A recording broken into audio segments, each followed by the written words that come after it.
Assalomu alaykum qadrli obunachilar. Bizga savol tushgan, umurtqa operatsiyasi qilinsa, ya'ni professional sportga qaytsa bo'ladimi? Ya'ni og'ir ko'tarish, futbol o'ynash, sakrash shunaqa narsalar nazarda tushgan menimcha.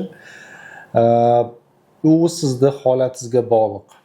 Agar sizda umurtqangizda griji chiqib, o'sha diskingizda holati yaxshi bo'lmasa, ya'ni ko'proq degeneratsiyaga uchragan bo'lsa, ya'ni ham sodda aytadigan bo'lsak, disk ichidagi qismi ko'proq o'lgan bo'lsa, professional sportga qaytish qiyinroq, chunki diskingiz o'sha полноценный eski holatdagi funksiyasini bajara olmaydi.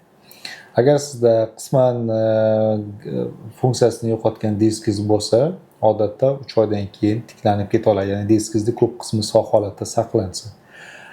Bir xilida grija emas, stenoz bo'ladi, diski soppa-sog', butun.